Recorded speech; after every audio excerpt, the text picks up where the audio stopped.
Assalamualaikum Bapak Ibu, adik Gus Abbas Buntet sekarang mulai muncul ya Bapak Ibu, menyampaikan ini menggebu-gebu seperti Gus Abbas Buntet. Dan nanti kita akan lihat video Kiai Haji Syukron Makmun penuh dengan ilmu, dan mohon disimak ya. Oke, kita ke videonya. Orang kata kitab ta'lim muta'allim itu orang itu harus memilih guru kok. Betul nggak? Betul. Kata kitab ta'lim muta'allim itu kita harus memilih guru. Ya milih guru ya yang alim. Nah, makanya ada Habib yang ngomong kalau ngaji sama satu Habib bodoh itu lebih mulia daripada ngaji kepada kiai yang alim. Ini doktrin bukan hanya sekedar lucu ini, tapi ini lagi pameran goblok orang yang ngomong begini. Kenapa? Lah iya, orang ngaji itu konotasinya dan orientasinya mencari ilmu. Mencari ilmu itu ya sama orang yang punya ilmu. Kalau mencari ilmu kepada orang yang bukan cari ilmu, mau dapat apa kita?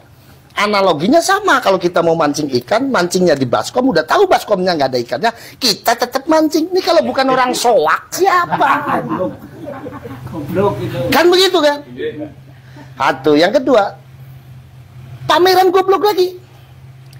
Ini saking bodohnya, dia sampai nggak lupa, bukan lupa, dia saking bodohnya, dia memberikan doktrin yang bisa membawa orang itu keluar dari Islam. Nggak tahu. Contoh, ada Habib yang ngomong kalau ada Habib yang bisa mi'raj 70 kali sehari. Kalau masyarakat percaya, dia tanggung jawab di akhirat ini. Karena orang yang percaya dengan doktrin itu keluar dari Islam. Kenapa? Karena orang yang percaya dengan itu berarti mempercayai adanya mukjizat bisa dimiliki oleh selain Nabi dan Rasul. Nasnya Allah mengatakan bahwa mukjizat itu hanya ada pada Nabi dan Rasul.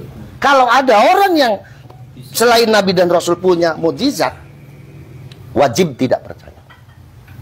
Isra Mi'raj ini adalah bagian dari mukjizatnya Allah yang diberikan kepada Rasulullah Sallallahu Alaihi Wasallam. Satu. Yang kedua, kalau ada orang ini yakin dengan doktrinnya Habib itu, berarti dia meyakini ada orang yang istimewanya seperti Nabi Muhammad selain Nabi Muhammad. Dosa, dan ini keluar dari Islam. Kafir. Nggak tahu itu, dia ngomong seenaknya aja. Ya kan? Kalau orang yang alim mau ngomong salah tuh mikir-mikir. Kalau orang alim mau ngomong salah, mikir-mikir, bos. Ini saya salah. Itu nggak mikir loh, dengan enaknya ngomong. Yes, kalau saya ngecap ini orang nih, goblok aja belum. Nah, orang kan goblok dulu baru pinter. Ini goblok aja belum. Ini goblok aja belum. Begitu. Katanya bahkan Kanjeng Nabi belajar nahwu kok, Gus. Nah, iya, itu ada lagi yang baru tuh. Kanjeng Nabi belajar nahwunya sama Habib. Ya lucu ya, la ilaha illallah. Ini ya. Makanya kita ini nggak apa-apa. Jadi orang goblok nggak apa-apa. Yang penting jadi orang sebelum goblok jangan.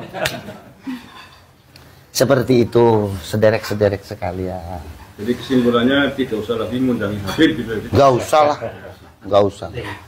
Muliakan masyayikh kita, muliakan ulama kita, karena ulama kita jauh lebih alim daripada Habib. Dengan mendatangkan ulama kita, mendatangkan guru kita. Dengan mendatangkan guru kita, jauh lebih berkah daripada mendatangkan orang yang sama sekali tidak punya sanad apa-apa dengan kita. Tidak punya keterkaitan sanad apa-apa dengan kita. Nahyu anil mungkar. Itu saja kiai tugasnya itu. Tidak ada lebih dari itu. Kiai tugasnya hanya al-amru bil ma'ruf wa nahyu anil mungkar. Maka kalau ada, maaf pemerintah, maaf Pak Menteri, maaf Pak Wali Kota, maaf Pak Bupati, kalau dia kiai berbeda dengan pemerintah, itu kiai yang bagus. Kiai yang peduli dengan negaranya. Tidak mau kiai membiarkan negara ini hancur. Tidak mau kiai membiarkan negara dalam kedoliman. Kiai tegur. Kiai yang negor ini kiai yang baik, yang cinta negara, cinta bangsa. Kalau ada kiai berbeda, jangan ditangkap, jangan dipenjara. Kalau dia kiai berbeda, undang ke kantor kabupaten. Syukron Makmun berbeda dengan Bupati Lumajang. Bukan musuh saya ini. Saya cinta sama bupati, supaya bupatinya tidak tergelincir. Undang saya ke kabupaten, ini namanya demokrasi. Ngopi bersama dengan bupati, betul apa tidak? Kalau perlu dengan mie goreng, betul apa tidak?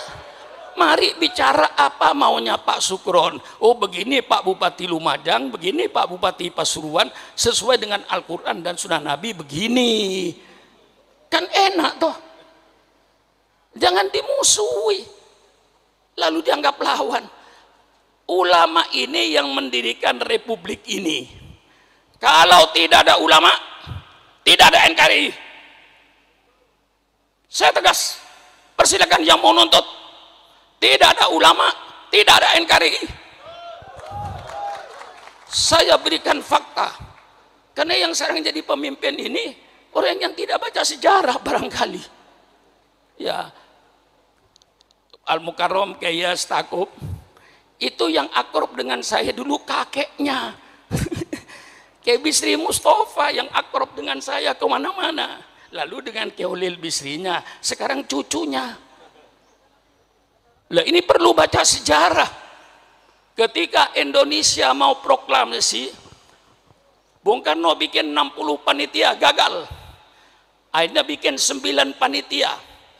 Terdiri pada Bung Karno, Bung Hatta, Maramis dari Katolik, Abi Kusno, Wahid Hasyim, dan termasuk beberapa ulama-ulama lainnya mendapatkan rumusan. Apa rumusnya? Negara Republik Indonesia berdasarkan ketuhanan dengan kewajiban menjalankan syariat Islam bagi pemeluk-pemeluknya. Bagi luar Islam tidak usah menjalankan syariat Islam, bagi pemeluknya. Ini yang disebut Piagam Jakarta.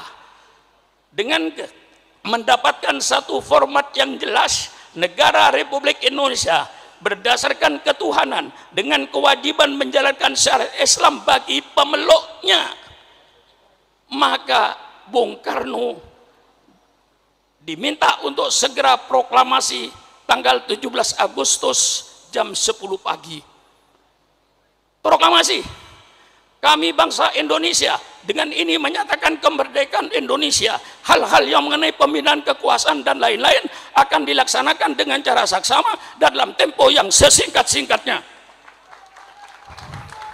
Masa kiai sudah apa? Kiai sudah berproklamasi begini kok masih dicurigai? Radikal.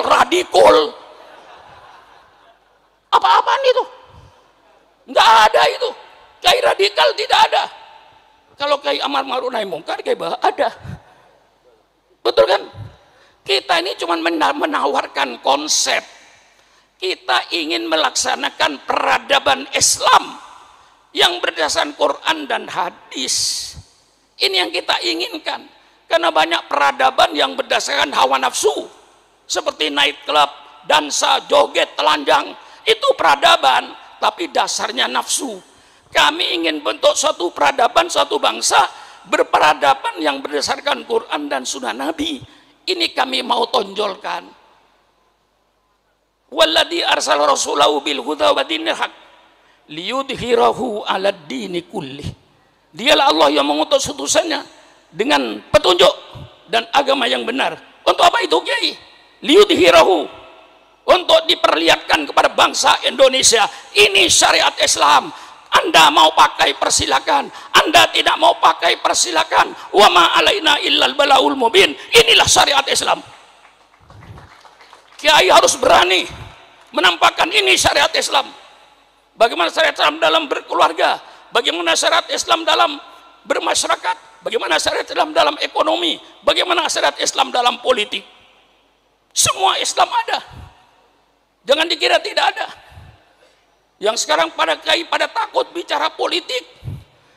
Kiai, yang melarang politik itu dulu Belanda. Karena Belanda ingin menjajah Indonesia.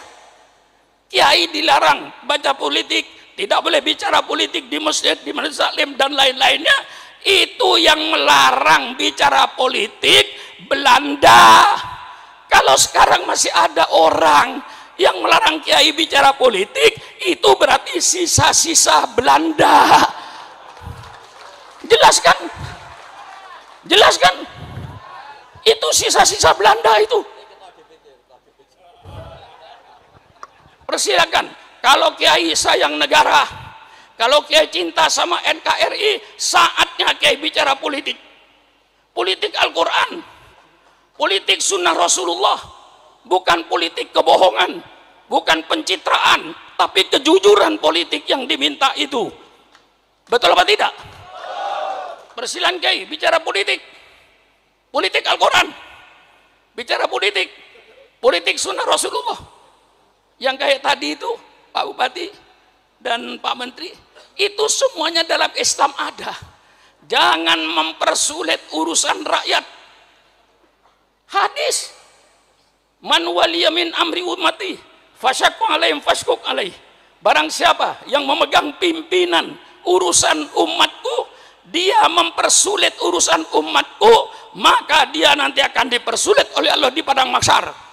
Maka ketua RT, ketua RW, lurah, camat, bupati, wali kota, gubernur, presiden, menteri, jangan mempersulit urusan rakyat.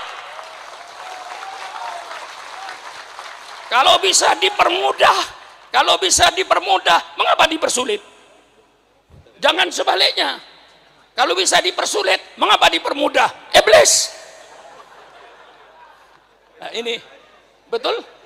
Betul Kiai Pak? Kalau bisa dipersulit, kalau bisa dipermudah, mengapa dipersulit? Man waliya min amri ummati fasaqwal fasquq alaih. Man yasta'illahu ru'yatan yamutu yauma yamutu wa huwa wasul li ru'yatihi haramallahu alail jannah. Ini hadis politik. Ayo bicara dengan orang-orang politik. Saya undang ke rumah, ayo bicara politik dengan Syukuran Makmun. Ini hadis politik. Barang siapa yang Allah jadikan pemimpin, kemudian dia mati. Ketika mati Kiai Bah sedang menipu rakyatnya, pemimpin semua itu haram masuk surga. Haram masuk surga. Doakan pemimpin-pemimpin yang belum memenuhi janjinya ketika kampanye, mudah-mudahan dipanjangkan umur. Betul apa tidak? Hei pemimpin-pemimpin yang kau belum melaksanakan janji-janjinya ketika kampanye, tolong ya Allah jangan dimatikan dulu. Kalau nanti dia sudah memenuhi janjinya, mau mati, matilah kau.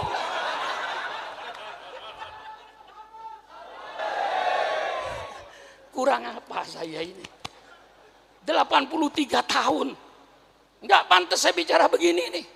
Bukan waktunya sudah. Giliran Kiai Bah ini. Dulu ayah beliau yang akrab dengan saya. Namanya Kiai Nur Salim kan. Itu paling akrab dengan saya. Di pesantren hampir tiap tahun saya ke situ. Sekarang putranya. Giliran sampian sekarang itu. Ini cucunya Mbah Hamid, bilang jadi wali. Lah iya, saya sudah nggak pantas sudah. Tapi karena saya katakan, hai bangsa Indonesia, jangan kau bangunkan macan tidur. Saya sudah tidur. Tapi kalau Islam kau ganggu, jangan coba-coba. Yang umurnya Syukuran Makmun 82 tahun, Islam diganggu, komputer berputar 28 tahun.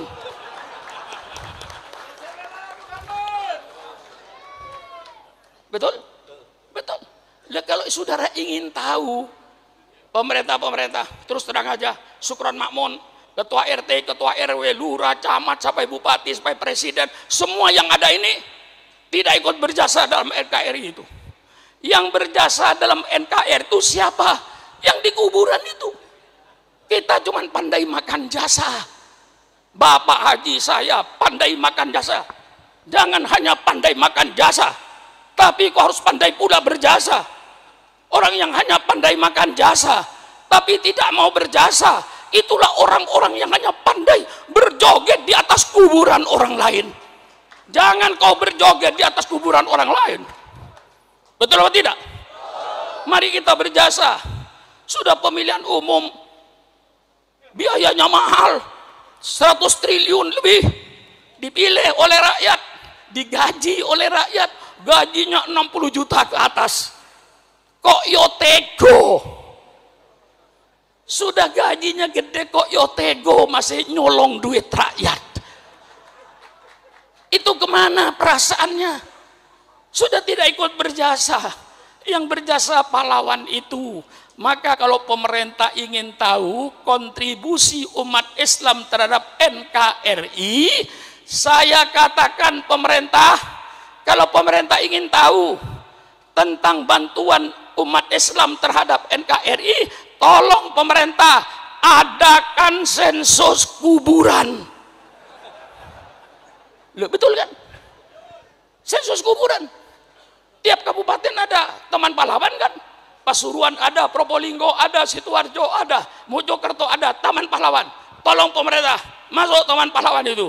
Sensus, siapa nama, agama apa, siapa nama, agama apa, siapa nama, agama apa, siapa nama, agama apa. 99% darahnya umat Islam untuk NKRI. Alhamdulillahirrahmanirrahim. Bapak Ibu, itu dia tadi kita sudah menyimak ya ceramah dari adiknya Gus Abbas Buntet, yang mana sangat menggebu-gebu seperti kakaknya Gus Abbas Buntet. Kita doakan adik Gus Abbas Buntet sehat selalu, ya Allah panjangkan umurnya, amin ya rabbal alamin. Dan juga ada Kiai Haji Syukron Makmun, yang mana beliau menyatakan jangan tangkap para pejuang keadilan dari para ulama ya, untuk menegakkan keadilan seperti Habib Rizik Syihab dan Nabar yang lainnya ya. Menurut saya Haji Syukron Makmun ya jangan ditangkap ya. Bagus kalau ulama berbeda dengan pemerintah ya. Oke Bapak Ibu, semoga ada manfaatnya video ini. Semoga Bapak Ibu juga sehat selalu, amin. Oke, terima kasih, sampai berjumpa di next video ya. Assalamualaikum warahmatullahi wabarakatuh.